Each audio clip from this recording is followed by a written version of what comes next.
Hello, and welcome back to Code Your English, the channel where we don't just learn the language, we learn to think in it.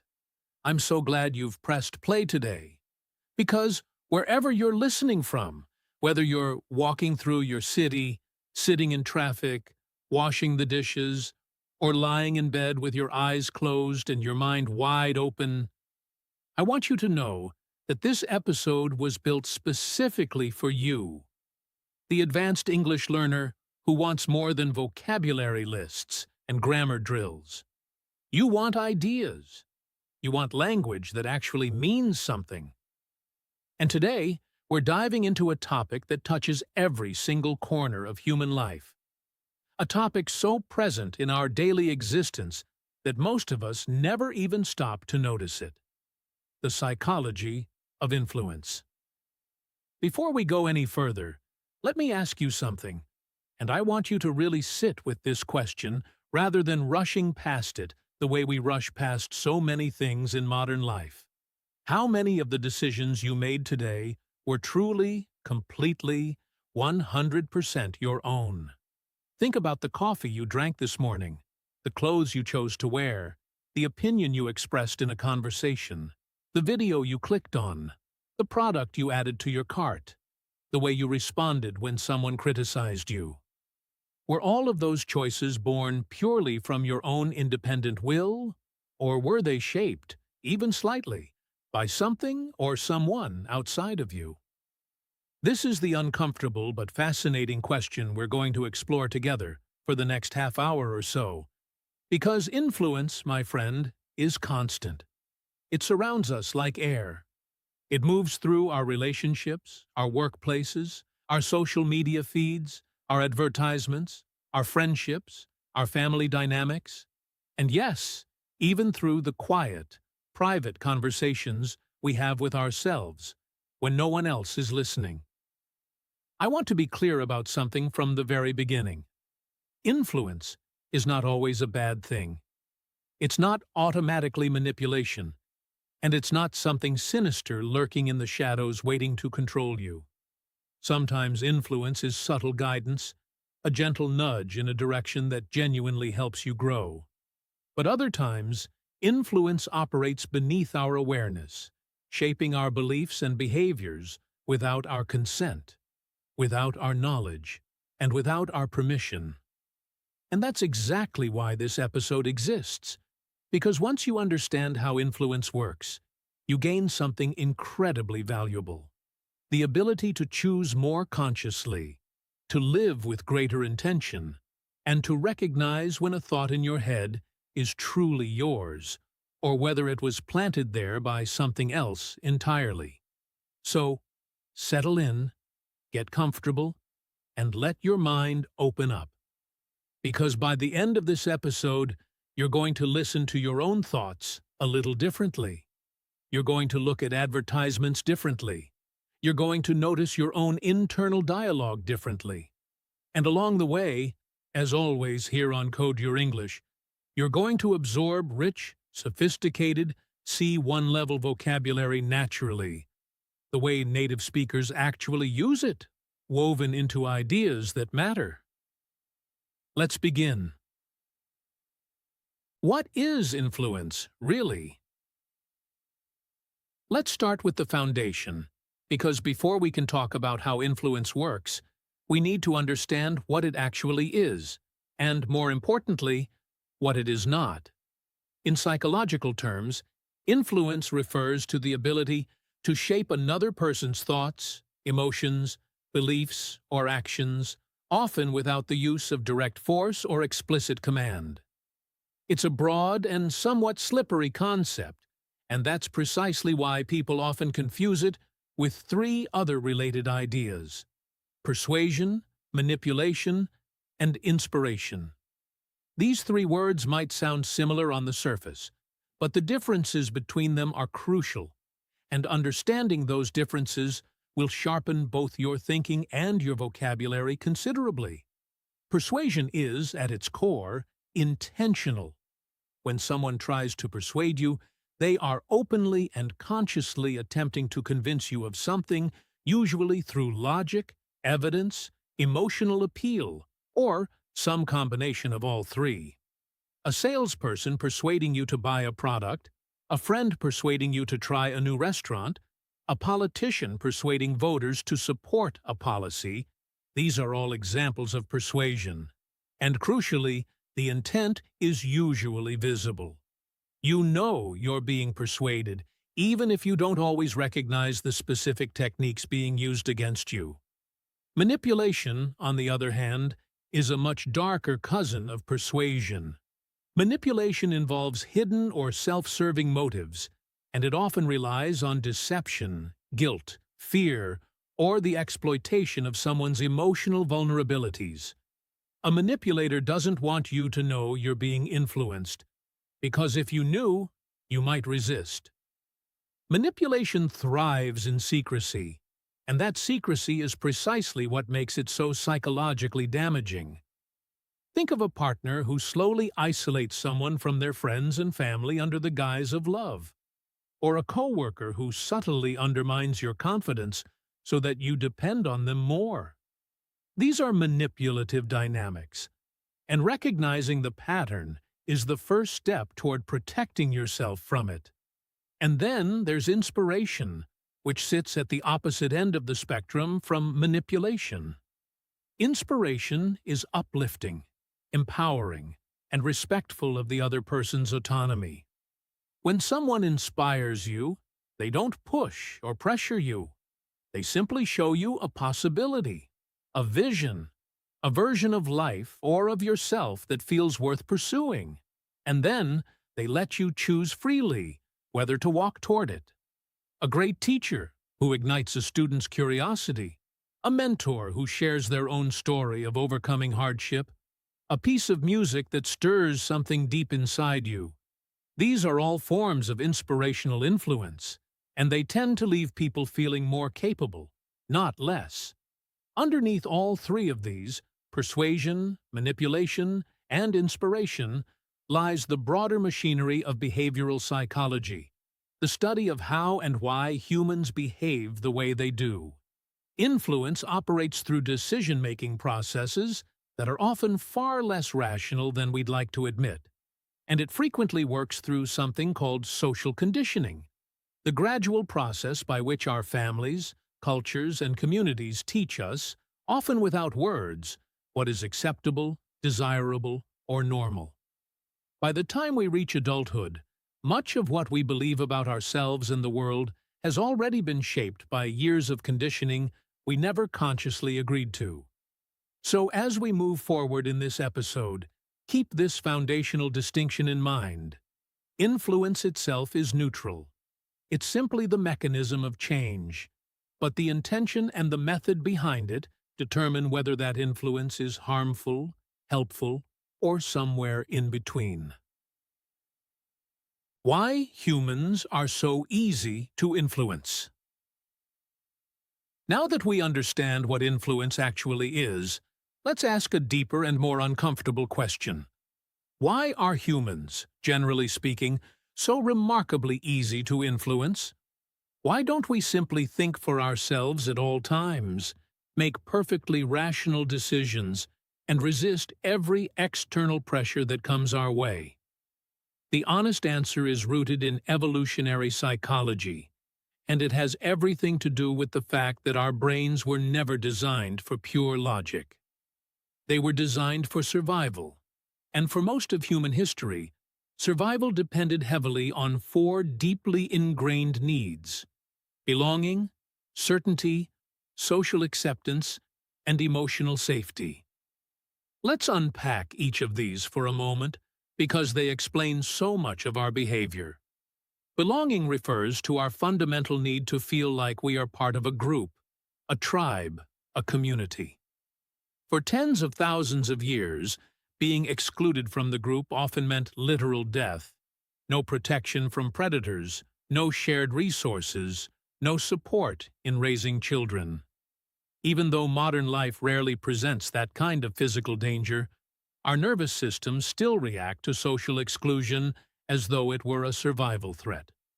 This is why being ignored, rejected, or excluded can feel almost physically painful. And it's why we are so strongly drawn toward fitting in, toward agreeing with the group, toward adjusting our opinions to match those around us. Certainty is another powerful driver. Human brains crave predictability because uncertainty requires enormous amounts of cognitive energy and creates anxiety. When someone presents us with a confident, simple answer, even if that answer is wrong or oversimplified, our brains often prefer it to the discomfort of ambiguity. This explains why confident-sounding people, regardless of whether they're actually correct, tend to be more persuasive than hesitant, nuanced thinkers. Confidence feels like certainty, and certainty feels safe. Social acceptance and emotional safety work hand in hand with belonging, but they specifically relate to our fear of judgment, criticism, and rejection from others. This fear is so deeply wired into us that it gives rise to several well-documented cognitive biases, mental shortcuts our brains use to process information quickly, often at the expense of accuracy. One of the most famous of these is social proof, the tendency to assume that if many other people are doing something, it must be correct or safe to do as well. This is why restaurants with long lines outside seem more appealing, why products with thousands of five-star reviews feel more trustworthy, and why trends spread so rapidly through groups of people who simply see others adopting a behavior and assume it must be worth copying. Another powerful bias is confirmation bias, our tendency to seek out, notice, and remember information that confirms what we already believe, while ignoring or dismissing information that contradicts it. This bias makes us incredibly vulnerable to influence from sources that simply echo our existing opinions back to us, because it feels comfortable, validating, and intellectually effortless. Combine this with our deep fear of rejection, and you start to see why humans so often follow trends, buy popular products, and adopt group opinions, not necessarily because these choices reflect careful independent reasoning, but because doing so satisfies our ancient, primal need to belong and to feel safe within a group. So here's a reflection question worth genuinely pausing on. When was the last time you agreed with something? Perhaps in a conversation, on social media, or even silently in your own mind? Simply because everyone around you seemed to agree with it too? Not because you had examined the evidence and reached that conclusion independently, but because disagreeing felt socially risky or exhausting. I'd encourage you to actually think of a specific example from the past week.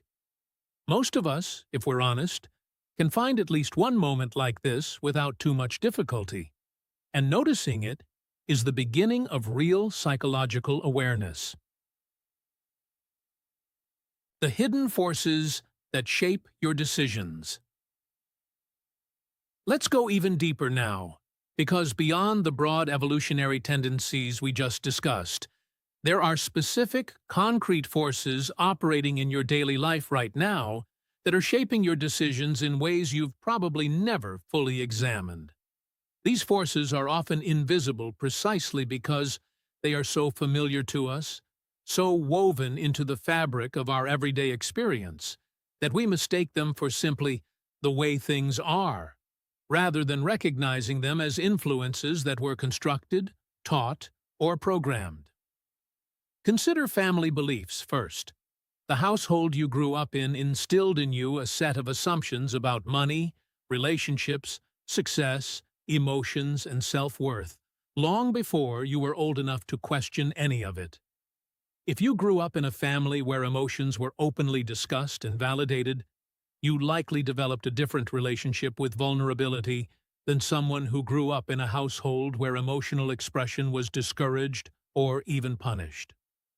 Neither path is necessarily right or wrong, but both shaped profoundly and permanently the decisions you make today about how you communicate, how you handle conflict, and how you relate to other people. Cultural norms operate in much the same way, but on a larger scale. Every culture carries unspoken rules about what is considered polite, ambitious, attractive, respectful, or shameful. And these norms shape our decisions about everything from career choices to how loudly we speak in public, from what we consider a successful life to how we dress for a job interview. Because cultural norms surround us so completely, they often feel invisible, the way fish presumably don't notice the water they swim in. Childhood experiences, too, leave lasting imprints on the decisions we make as adults. A person who experienced frequent criticism as a child might grow into an adult who is highly sensitive to feedback, perhaps avoiding situations where they might be judged, or, conversely, working obsessively hard to avoid ever being criticized again. These patterns, formed decades earlier, continue to quietly direct decisions in adulthood, even when the original childhood circumstances are long gone. Now let's talk about something distinctly modern: algorithms and social media. In the past few decades, an entirely new category of hidden influence has emerged, one that didn't exist for any previous generation of humans. The algorithms behind your social media feeds, your video recommendations, and your search results are specifically engineered, often using extraordinarily sophisticated psychological and behavioral data, to capture and hold your attention for as long as possible. These systems learn what triggers your curiosity, your outrage, your insecurity, or your desire, and they feed you more of exactly that, shaping not just what you see, but gradually what you think about, what you compare yourself to, and what you believe is normal or desirable. Add to this the influence of workplace dynamics, where unspoken hierarchies, office politics, and the desire to be seen favorably by superiors shape countless daily decisions, and you begin to see just how many layers of invisible influence are operating on you at any given moment. Here's a thought I'd like you to sit with. You may believe you chose a particular career path, a particular partner, a particular set of values, or even a particular opinion about a controversial topic, entirely freely and independently. But your environment, your family, your culture, your childhood, and yes, even the algorithms feeding your phone may have shaped that choice long before you ever consciously arrived at it. There's a phrase that captures this idea beautifully, and I want you to remember it. We are often swimming in water we cannot see. The forces shaping us are so constant, so familiar, and so embedded in our daily lives that we rarely notice them at all, in much the same way a fish has no concept of water because it has never experienced anything else. The power of language and communication. Now let's shift our focus toward something deeply relevant to all of us here on Code Your English. Because as language learners and language lovers, you already intuitively sense that words carry enormous power. But I want to take this idea further than simple vocabulary or grammar. I want to show you that language doesn't just communicate ideas, it actively shapes the reality we perceive, the emotions we feel, and the decisions we ultimately make. Consider the difference between calling something a problem versus calling it a challenge. On the surface, these words might describe the exact same situation, perhaps a difficult project at work, a conflict in a relationship, or an unexpected setback in your plans. But notice how differently your body and mind respond to each word. Problem tends to trigger a subtle sense of heaviness, frustration, or even dread, while challenge carries a slightly more energizing, almost motivating quality, suggesting something that can be overcome, something that might even lead to growth. The situation itself hasn't changed at all, only the language used to frame it. Yet that single word choice can shift your entire emotional and psychological orientation toward the experience. The same dynamic appears in the difference between failure and feedback. When we label an outcome a failure, we tend to attach shame, finality, and self-criticism to it. But when we relabel that exact same outcome as feedback, simply information that tells us something didn't work as expected, the emotional weight lightens considerably, and we become far more likely to learn from the experience rather than collapse under it. And perhaps most powerfully of all, consider the difference between saying "I have to" versus "I choose to." When we say, "I have to go to work," we position ourselves as passive victims of obligation, drained and resentful. But when we say, "I choose to go to work," even describing the exact same action, we reclaim a sense of agency and intentionality that fundamentally changes our relationship to the task. This phenomenon is studied extensively in psychology under the term the framing effect, which describes how the way information is presented, the frame placed around it, significantly influences how people interpret and respond to that information, even when the underlying facts remain completely unchanged. Skilled communicators, whether they are advertisers, politicians, therapists, or simply emotionally intelligent friends, understand the framing effect deeply, and they use emotional language deliberately to evoke specific feelings that support their intended message. They also understand narrative influence, the powerful human tendency to be moved far more by a compelling story than by a list of dry facts or statistics. A single, vivid, emotionally resonant story can shift public opinion, change a person's mind, or inspire massive collective action in ways that pure data almost never can, because our brains are fundamentally wired to think in narrative, not in spreadsheets. So here's a reflection question I genuinely want you to carry with you after this episode ends. What words do you repeatedly use in your internal dialogue? The silent conversation running through your mind throughout the day. Do you tell yourself, "I always mess things up"? Or do you tell yourself, "I'm still learning"? Do you say, "I'm not good enough"? Or do you say, "I'm growing, and this is part of the process"? The language you use with yourself, far more than any external advertisement or persuasive stranger, may be the single most powerful influence operating on your life right now, which brings us perfectly into our next section. The most powerful influence: your inner voice. Up until this point, we've focused primarily on external sources of influence: other people, society, culture, algorithms, and language used by others. But now I want to turn the lens inward, because if we're honest, the loudest, most persistent, and arguably most powerful voice of influence in your entire life isn't your parents, your culture, or your social media feed. It's the voice inside your own mind, the internal narrator that comments, judges, encourages, criticizes, and interprets virtually every experience you have, often so continuously and automatically that you barely notice it's even there. This internal dialogue shapes far more than most people realize.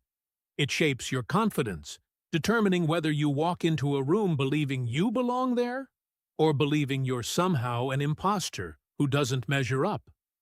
It shapes your resilience, determining whether a setback feels like devastating proof of your inadequacy or simply a temporary obstacle on a longer journey.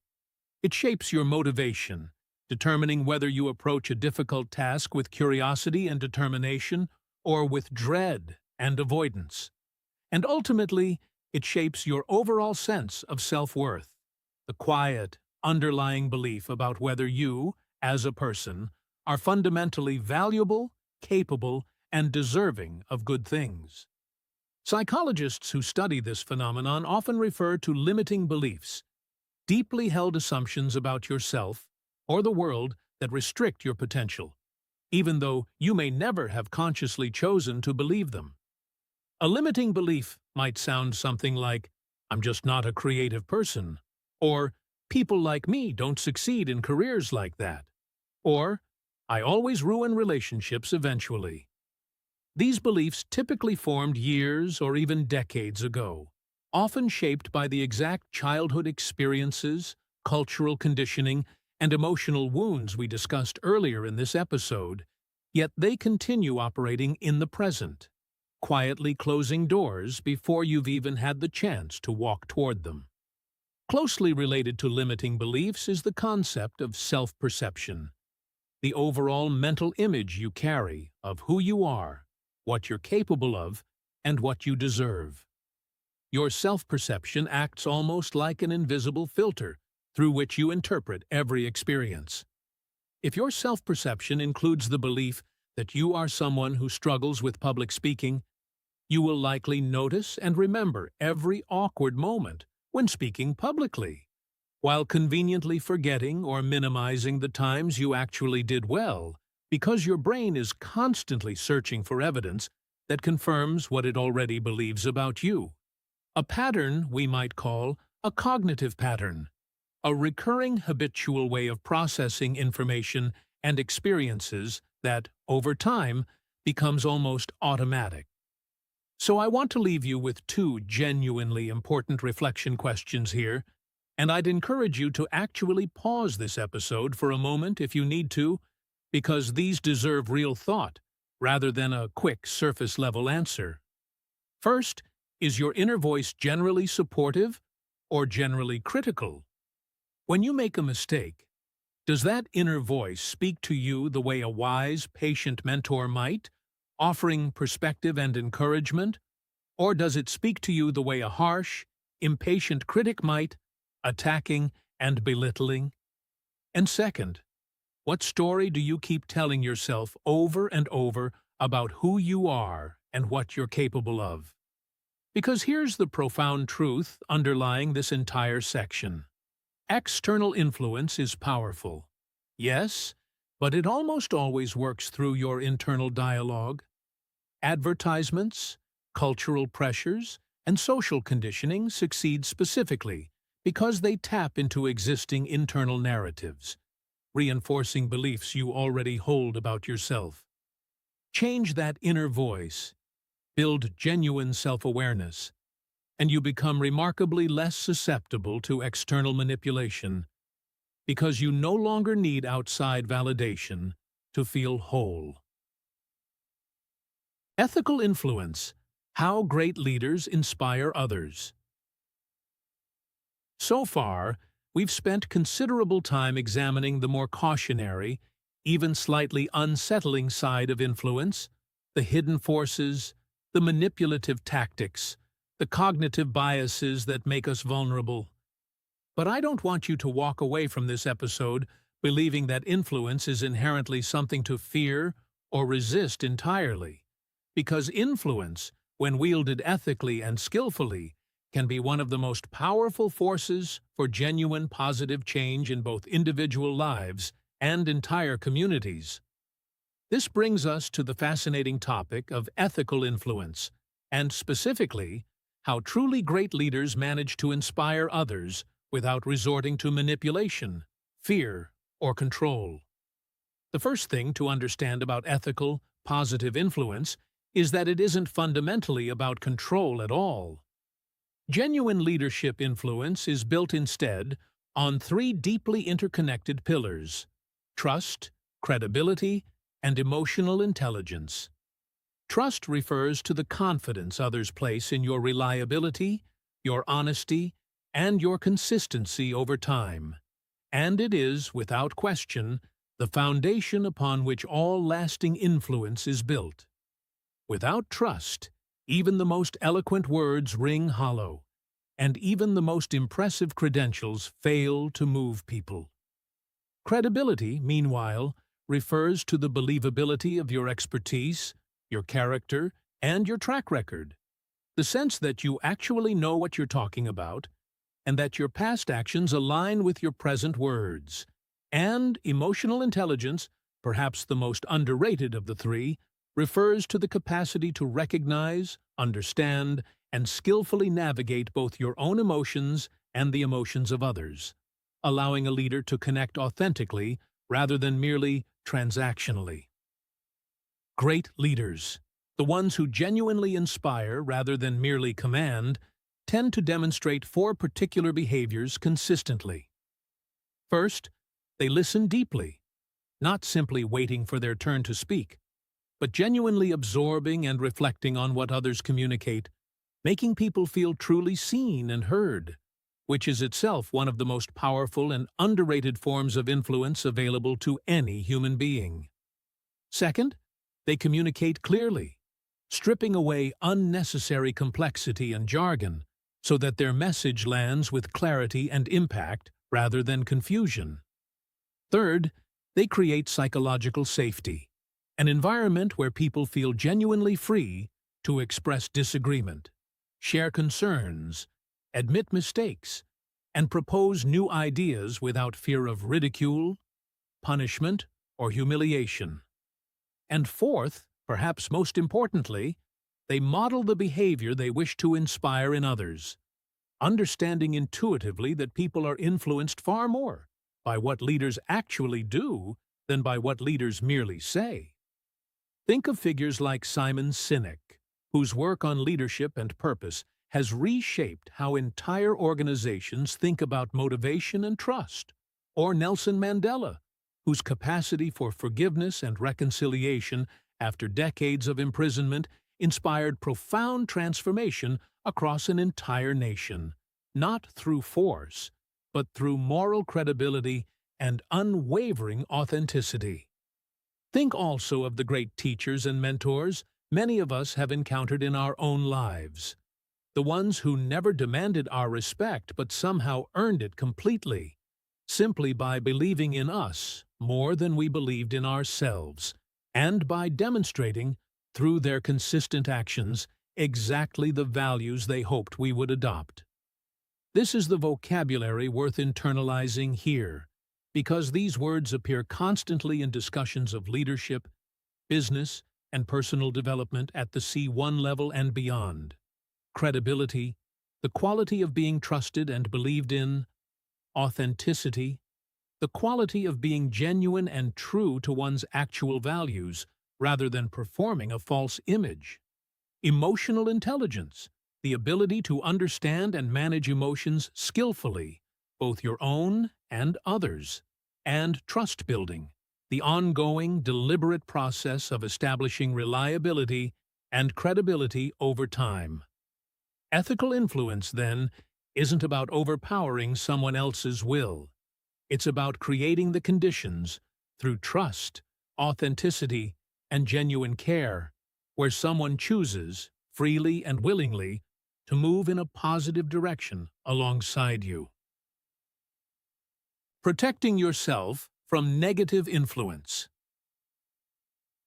Now that we understand both the manipulative and the inspiring sides of influence, let's turn our attention to something deeply practical. How do we actually protect ourselves from influences that don't serve our growth, our values, or our well-being? Because here's an essential truth that deserves repeating. Not every influence deserves access to your mind. You have, whether you've fully recognized it before or not, the right and the responsibility to be far more selective about what you allow to shape your thoughts, your emotions, and your decisions. The first, and arguably most powerful tool available to you, is learning to question narratives, particularly the ones presented with absolute confidence and emotional intensity. Whenever you encounter a message, whether from advertising, social media, a news outlet, or even a persuasive friend, that seems designed to provoke a strong, immediate emotional reaction, pause and ask yourself, who benefits if I believe this? What evidence actually supports this claim, beyond the emotional intensity with which it's being delivered? This single habit of questioning, rather than automatically absorbing, dramatically reduces your vulnerability to manipulation of all kinds. The second tool is learning to notice emotional triggers, the specific words, images, or situations that provoke an intense emotional reaction in you, often disproportionate to the actual significance of the trigger itself. Manipulators and manipulative systems, including algorithms designed to maximize engagement, often deliberately target these triggers, knowing that an emotionally activated mind is far less capable of careful, rational evaluation. When you notice yourself suddenly feeling outraged, anxious, envious, or desperately compelled to act immediately, that intensity itself is valuable information, a signal worth examining rather than simply obeying. The third tool, closely related, is learning to pause before reacting. This sounds almost embarrassingly simple, yet it remains one of the most underused psychological defenses available to any human being. Manipulation and impulsive decision-making both thrive on speed, on the absence of reflection. By deliberately creating even a small gap, perhaps just a few seconds, perhaps an entire day, between stimulus and response, you reclaim the rational, reflective part of your mind that emotional manipulation specifically tries to bypass. And the fourth and arguably most foundational tool of all is building genuine self-awareness, the ongoing, lifelong practice of understanding your own values, your own emotional patterns, your own vulnerabilities, and your own internal dialogue. The more clearly you understand yourself, the harder it becomes for external forces, whether commercial, political, social, or interpersonal, to successfully exploit gaps in your self-knowledge, because you simply recognize the manipulation tactics for what they are far more quickly. There's a phrase worth holding on to from this section, something I'd encourage you to write down or simply repeat to yourself. Awareness creates freedom. The less aware you are of how influence operates, the more vulnerable you remain to being shaped by forces that don't necessarily have your best interests at heart. But the more aware you become, the more genuine freedom and agency you reclaim over your own thoughts, emotions, and decisions. So here's a reflection question worth sitting with honestly. Who or what currently has too much influence over your emotional state? Is it a particular person in your life whose moods seem to dictate your own? Is it a news source that leaves you anxious and overwhelmed every time you engage with it? Is it a social media platform that quietly erodes your self-esteem through constant, often unconscious comparison? Identifying the answer honestly is the first essential step toward reclaiming that emotional territory for yourself. As we begin to bring this episode toward its close, I want to gather together everything we've explored and leave you with something genuinely meaningful to carry forward into your day, your week, and your life beyond this podcast. We began by asking how many of your decisions today were truly your own. And over the course of this episode, we've discovered just how complex and layered that question really is. We are influenced by our evolutionary wiring, by our deep need for belonging, certainty, and safety.